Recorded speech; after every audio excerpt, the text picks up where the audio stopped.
Bismillahirrahmanirrahim. Assalamualaikum warahmatullahi wabarakatuh. Kepada yang kami hormati, Ibu Rahmi SEMSM selaku dosen pembimbing mata kuliah pengantar bisnis di program studi S1 Manajemen Fakultas Ekonomi Universitas Negeri Jakarta. Dan para penonton yang berbahagia.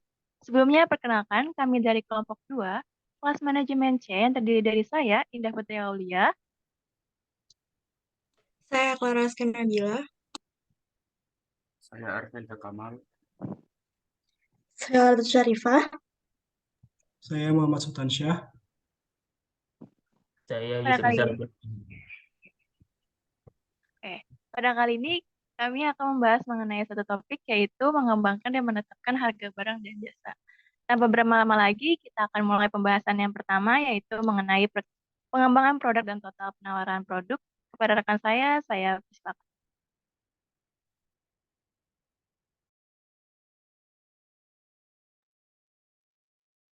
Oke, yang pertama ada pengembangan produk dan total penawaran produk. Yang pertama itu ada pemasaran. Pemasaran itu adalah serangkaian proses untuk menciptakan, mengkomunikasikan, dan memberikan nilai kepada pelanggan. Yang kedua, pengembangan produk terdistribusi, yaitu istilah yang digunakan untuk menggambarkan penyerahan berbagai bagian dari proses inovasi dan seringkali juga ke perusahaan di luar negeri. Yang ketiga ada total penawaran produk, yaitu segala sesuatu yang dievaluasi konsumen ketika memutuskan apakah akan membeli sesuatu produk atau tidak. Oke, selanjutnya ada lini produk dan bauran produk. Lini produk adalah sekelompok produk yang secara fisik serupa atau ditujukan untuk pasar yang serupa. Yang kedua ada produk campuran yaitu kombinasi dari lini produk yang ditawarkan oleh produsen. Selanjutnya ada komponen jumlah penawaran produk untuk konsumen, yaitu ada price, brand name, convenience, package, buyers, cost experience, store surrounding, service, internet access, image created by advertising, reputation of producer, guarantee, dan terakhir ada speed of deliver. Oke. Selanjutnya akan dijelaskan oleh teman saya. Oke, baik, terima kasih. Sekarang kita masuk ke pembahasan mengenai identifikasi berbagai jenis barang konsumen dan industri. Untuk pembahasan di sini adalah mengenai diferensiasi produk, jenis barang, jasa dan konsumen, dan barang dan jasa industri. Di bagian pertama adalah diferensiasi produk. Apa sih diferensiasi produk itu? Diferensiasi produk adalah perbedaan produk yang diciptakan oleh produsen dan juga dirasakan oleh konsumen. Contohnya saja adalah perusahaan air mineral, di mana tidak ada perbedaan yang terlalu signifikan mengenai air mineral yang biasa kita konsumsi. Tapi perusahaan tersebut menciptakan sebuah perbedaan di dalam memproduksi air kemasan tersebut. Tentu saja di Indonesia itu ada sebuah brand yang memproduksi air mineral yang memiliki rasa manis-manis. Nah, perbedaan inilah yang membuat air tersebut memiliki daya ikat sendiri untuk konsumen. Selanjutnya kita akan membahas mengenai barang dan jasa konsumen. Barang dan jasa konsumen ini memiliki banyak jenis. Yang akan kita bahas itu ada 4 jenis, yaitu yang pertama convenience goods and service, yaitu produk yang sering dan ingin dibeli konsumen dengan usaha yang sedikit. Contoh barangnya adalah permen. Produk tersebut sering diinginkan dan harganya juga murah kan? Selanjutnya adalah shopping goods and service. Adalah produk yang dibeli konsumen hanya setelah membandingkan nilai, kualitas, harga, dan gaya dari berbagai penjual. Contoh barangnya itu adalah barang-barang yang ada di mall, pasar, atau tempat penjualan yang lain. Selanjutnya itu adalah specialty goods and service. Adalah produk konsumen yang memiliki karakteristik dan identitas merek yang unik karena produk ini dianggap tidak memiliki pengganti yang masuk akal. Konsumen melakukan upaya khusus untuk membelinya. Contohnya itu pakaian desainer ternama seperti Gucci, LV, Dior yang biasanya memiliki stok yang terbatas. Selanjutnya adalah unstocked goods and service. Adalah produk yang konsumen tidak sadari, belum tentu terpikir untuk dibeli, atau tiba-tiba merasa perlu untuk memecahkan masalah yang tidak terduga. Contohnya adalah asuransi. Oke, bisa di next slide. Selanjutnya adalah mengenai barang dan jasa industri. Barang dan jasa industri adalah produk yang digunakan dalam kegiatan memproduksi produk lain. Sering juga disebut sebagai barang bisnis atau barang B2B, business to business. Terdapat dua jenis, yaitu production goods, support goods. Nah, di sini terdapat 4 barang, yaitu instalasi, peralatan, aksesoris, perlengkapan, dan layanan. Di bagian sebelah kanan PPT juga sudah dapat bagan mengenai barang dan jasa konsumen dan industri. Oke, materi selanjutnya bisa di next.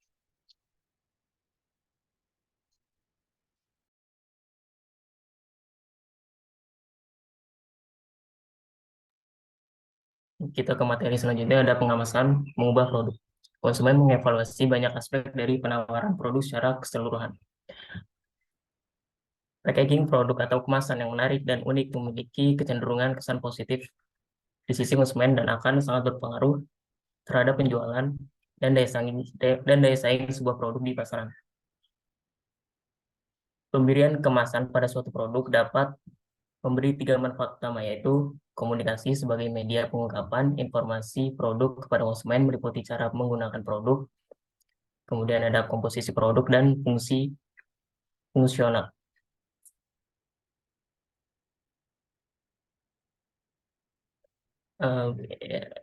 Fungsi kemasan dulu ya. Di sini ada fungsi kemasan, diantaranya itu pertama menarik perhatian pembeli, kedua melindungi produk anti gangguan, mencegah pencurian merek, ketiga mudah dibuka dan digunakan, keempat mendeskripsikan dan memberikan informasi mengenai produk, kelima menjelaskan manfaat atau kebaikan produk, keenam memberikan beberapa indikasi harga, nilai dan kegunaan, dan yang terakhir memberikan informasi mengenai jaminan, peringatan, dan hal-hal konsumen lainnya. Nah, bisa di next.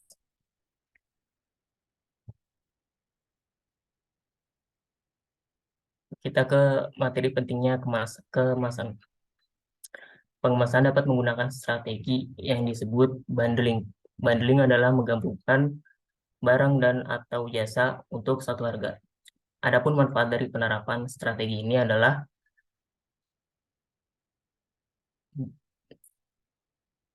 yang pertama, meningkatkan nilai pesanan rata-rata perusahaan. Dua, meningkatkan volume penjualan. Tiga, mengurangi inventaris selama dalam gudang. Empat, menghemat biaya promosi dan distribusi. Bisa di next.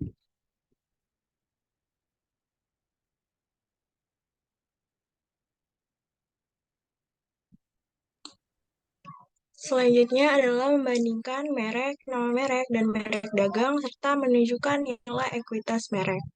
Yang pertama yaitu ada merek dan ekuitas merek. Next.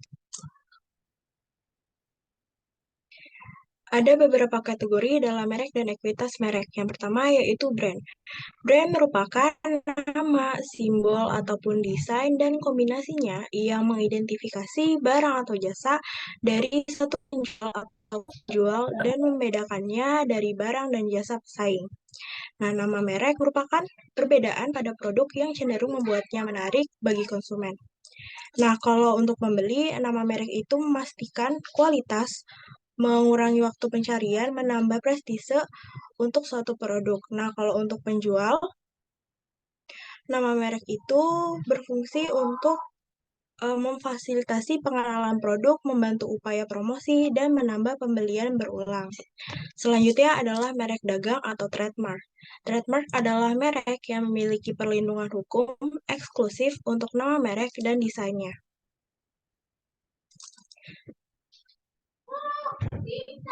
Next.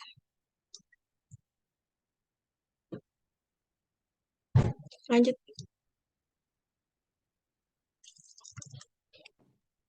Kategori merek. Kategori merek ada 4. Yang pertama itu manufacturers brand. Jadi manufacturers brand ini mewakili manufakturer yang mendistribusikan produk secara nasional. Contohnya itu ada Xerox, Sony, dan Dell. Dealer atau private label brand adalah produk yang tidak membawa nama produsen tetapi membawa nama distributor atau pengecer sebagai pengganti. Yang ketiga ada generic goods. Generic goods adalah produk yang tidak memiliki merek dan biasanya dijual dengan diskon yang cukup besar dibandingkan dengan merek label nasional ataupun private label brands. Yang terakhir ada knock off brands, yaitu peniruan barang bermerek nasional secara ilegal. Next. Selanjutnya ada manajemen merek. Manajemen merek merupakan seseorang yang memiliki tanggung jawab untuk langsung untuk satu merek atau lini produk dan mengelola semua elemen bauran pemasaran, yaitu produk, harga, tempat, dan promosi. Alasan banyak perusahaan melakukan manajemen merek adalah karena perusahaan produk konsumen besar menciptakan posisi ini untuk memiliki kendali yang lebih besar atas pengembangan produk baru dan promosi. Selanjutnya akan dijelaskan oleh teman saya.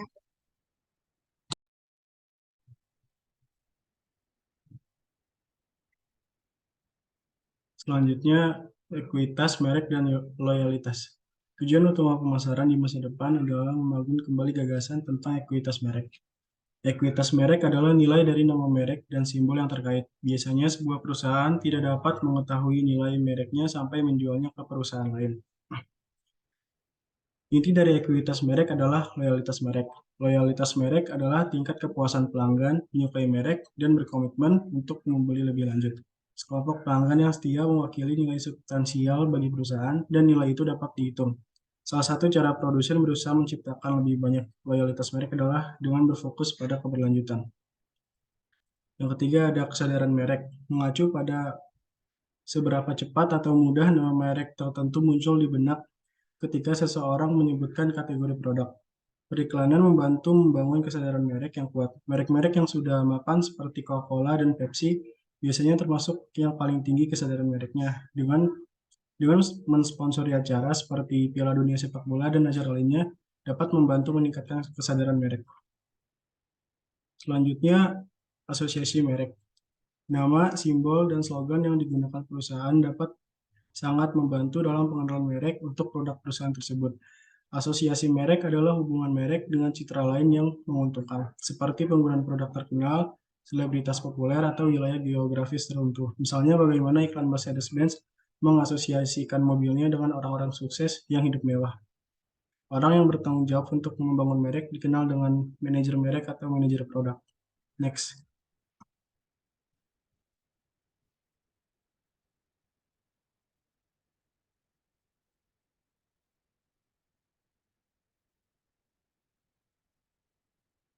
Selanjutnya ada proses pengembangan produk baru. Pengembangan produk baru untuk produsen terdiri dari 6 tahap, yaitu yang pertama, menghasilkan ide produk baru atau pembuatan ide. Dibutuhkan sekitar 7 ide untuk menghasilkan satu produk komersial. Sebagian besar ide untuk produk industri baru berasal dari saran karyawan daripada penelitian dan pengembangan.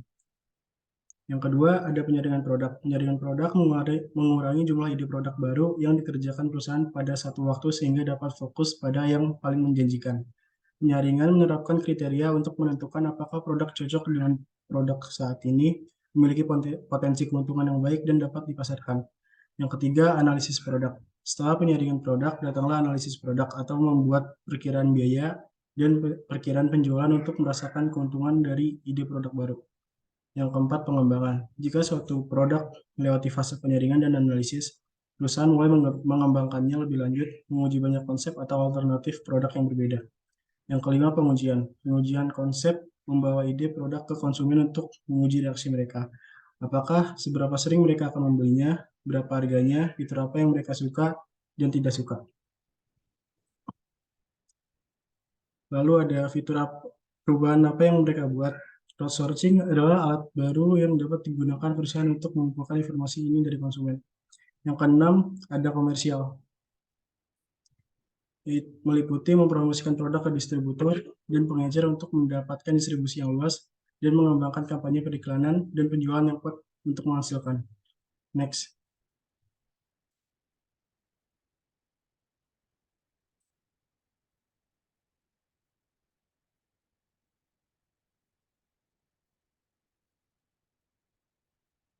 Selanjutnya, siklus hidup produk. Siklus hidup produk secara jelas terbagi menjadi 4 tahapan, yaitu yang pertama, tahap pengenalan atau introduction.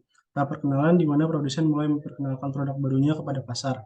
Biasanya di tahap ini pengeluaran awal atau modalnya cukup tinggi, terutama untuk biaya pengiklanan. Yang kedua, tahap pertumbuhan atau growth. Tahap pertumbuhan adalah tahap di mana penjualan dan laba akan meningkat dengan cepat, karena permintaan sudah sangat meningkat dan masyarakat sudah mengenal produknya. Di tahap ini, persaingan sudah semakin ketat karena pesaing baru di pasar sudah mulai bermunculan. Tahap ketiga adalah tahap kedewasaan atau maturity. Pada tahap kedewasaan ini, laba produsen maupun laba pengecer mulai turun. Persaingan harga pun mulai semakin tajam sehingga perusahaan perlu memperkenalkan produknya dengan model yang baru. Pada tahap ini pun, pemasaran seperti periklanan biasanya mulai ditingkatkan lagi untuk menghadapi persaingan. Dan yang keempat adalah tahap penurunan atau decline. Semua jenis produk yang dihasilkan oleh perusahaan akan mengalami penurunan yang harus diganti dengan produk baru. Pada tahap ini, produk yang baru harus sudah dipasarkan untuk menggantikan produk yang lama. Produk yang mulai menyusut disebabkan karena pasar yang jenuh dengan produk tersebut atau karena konsumen beralih ke produk lain. Next.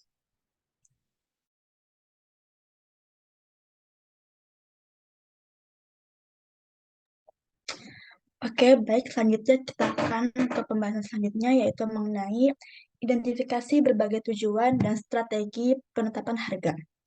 Jadi ini penetapan harga sangat penting untuk pemasaran dan pengembangan penawaran produk total, sehingga ditetapkannya sebagai salah satu dalam bauran pemasaran bersama dengan produk, tempat, dan juga promosi. Namun, ini sulit untuk dikendalikan oleh seorang manajer karena harga merupakan bahan yang sangat penting dalam evaluasi konsumen terhadap produk. Maka dengan itu, di bagian ini kita akan membahas mengenai harga baik sebagai bahan dari penawaran total maupun sebagai harga sebagai alat pemasaran strategis. Next slide.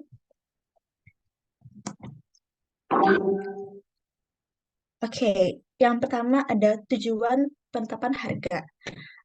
Faktor yang mempengaruhi konsumen untuk membeli produk tidak hanya dari kualitas produknya aja, melainkan juga bagaimana harga jual produk menjadi faktor utama ketika pembeli ingin membeli suatu barang. Untuk itu, perlu perhitungan yang matang sebab tujuan penetapan harga ini tidak hanya untuk keuntungan saja, melainkan untuk mampu mengembangkan bisnis pula. Yang pertama, seperti mencapai target pengembalian investasi atau keuntungan. Jadi pada akhirnya ini tujuan pemasaran adalah menghasilkan keuntungan dengan menyediakan barang dan jasa kepada orang lain. Tentu saja tujuannya untuk penetapan harga jangka panjang dari hampir semua perusahaan adalah untuk mengoptimalkan labanya. Yang kedua, building traffic atau membangun lalu lintas. Ini menjadi seperti supermarket sering mengiklankan produk tertentu dengan biaya menarik orang ke toko mereka. Produk itu disebut sebagai pemimpin kerugian karena tujuan jangka panjangnya ini adalah menghasilkan keuntungan dengan mengikuti tujuan jangka pendek membangun basis pelanggan. Yang ketiga, tujuannya yaitu mencapai pangsa pasar yang lebih besar. Ini artinya salah satu cara untuk menangkap bagian pasar yang lebih besar adalah dengan menawarkan harga yang lebih rendah. Terus juga dengan tarif pembiayaannya yang rendah seperti pembiayaan 0% dan juga tarif sewa yang rendah. Yang keempat, yaitu creating an image atau membuat gambar.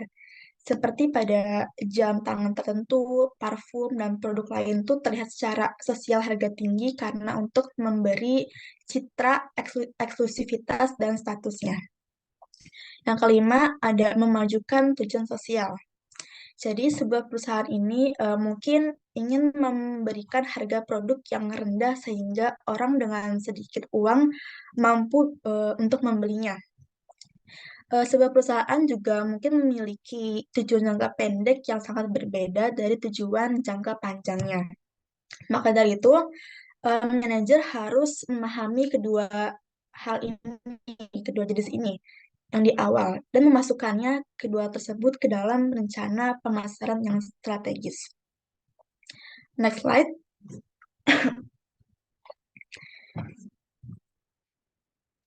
Oke, selanjutnya ada penetapan harga.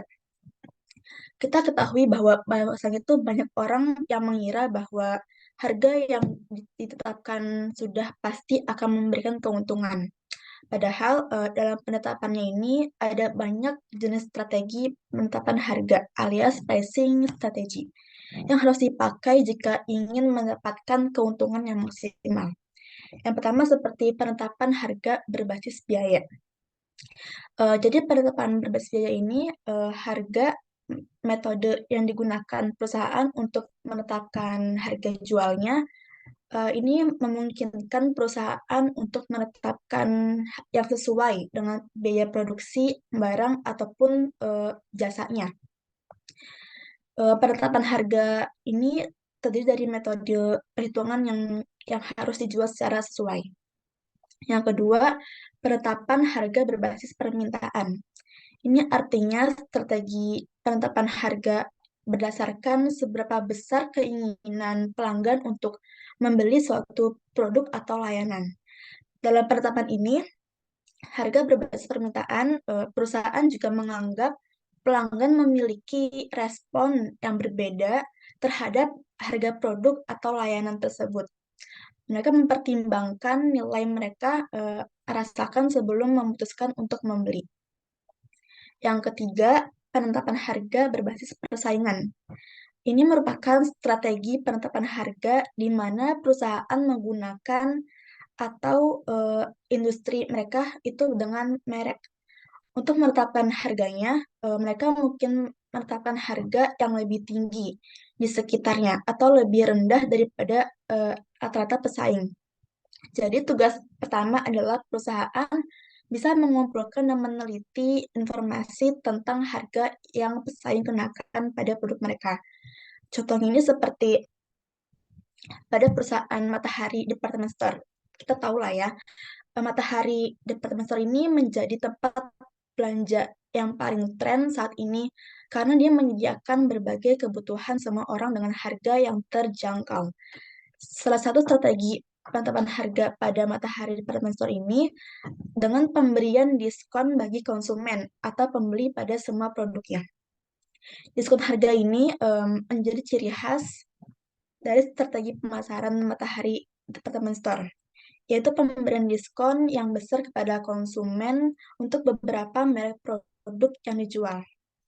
Selain itu, harga mereka juga dibanderol bagi produk yang dikeluarkan oleh Matahari ini murah dan dengan model baju yang up to date, sehingga konsumen itu akan puas dengan produk yang ditawarkan. Kemudian selanjutnya bahasan mengenai analisa break-even, yaitu proses yang digunakan untuk menentukan profitabilitas di berbagai tingkat penjualan.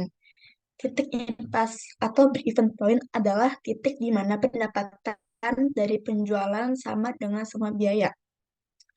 Dalam dunia bisnis, jadi analisis BIP ini atau metode analisis berguna untuk para pengusaha. Karena mereka ini tuh memiliki peran penting untuk perusahaan dalam membuat keputusan. Dengan adanya analisis ini, pengusaha bisa mendapatkan informasi biaya dan total barang yang perlu diproduksi agar bisa memaksimalkan laba. Ini rumusnya yaitu total fixed cost dibagi price of a unit dikurang variable cost atau diartikan dengan rumus BP per unit itu biaya tetap dibagi harga jual per unit dikurang biaya variabel per unit. Jadi BP ini diperoleh dengan membagi biaya tetap dengan margin kontribusi per unit. Margin kontribusi per unit ini bisa didapat dari harga jual per unitnya, kemudian dikurangi oleh biaya variabel per unit. Dengan cara ini, penjual dapat mengetahui di mana jumlah beban setara dengan jumlah biaya dan jumlah unit yang dikeluarkan. Next slide.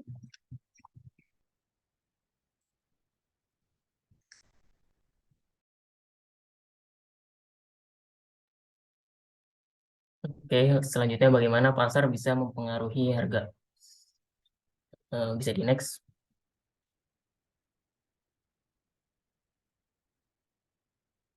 Oke, di sini ada beberapa strategi yang digunakan pelaku usaha untuk melakukan penetapan harga. Yang pertama ada strategi harga skimming. yaitu memberi harga tinggi pada produk baru untuk memulihkan biaya penelitian dan pengembangan dan menghasilkan keuntungan sebanyaknya mungkin saat hanya ada sedikit persaingan. Tentu saja keuntungan besar itu pada akhirnya akan menarik pesaing baru. Kemudian yang kedua ada strategi penetapan harga tinggi rendah.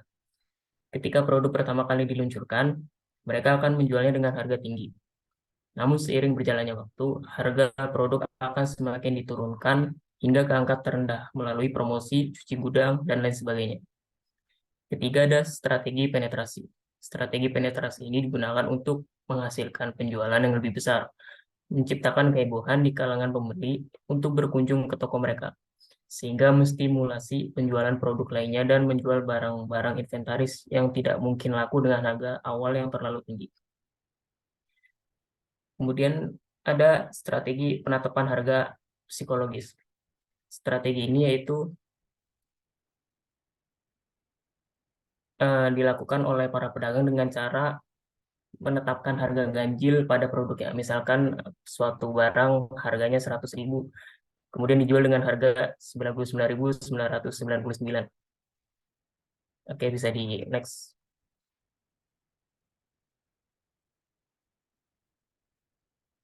Kita ke materi harga kompetitif. Harga kompetitif adalah kemampuan pelaku usaha dalam menyesuaikan harga produknya dengan harga pasar. Yang pertama ada cost-based pricing, penentuan harga dengan menjumlahkan biaya produksi yang terpakai dan laba yang ingin dicapai. Jadi pelaku usaha akan menjumlahkan modal produksi yang terpakai, kemudian menentukan sendiri laba penjualan tiap produk sesuai dengan keinginannya. Kedua ada demand-based pricing, yaitu penentuan harga dilakukan dengan menentukan target pasar. Lalu produsen menetapkan harga sesuai target pasar yang mereka pilih. Penentuan harga ini dilakukan sesuai kemampuan target konsumen. Misalkan di pasar A dijual dengan harga yang lebih murah dari pasar B ataupun sebaliknya. Yang ketiga, competition-based pricing, yaitu di mana produsen berlomba-lomba untuk menetapkan harga semurah-murahnya. Strategi ini dilakukan untuk menarik banyak pelanggan. Oke, bisa di next.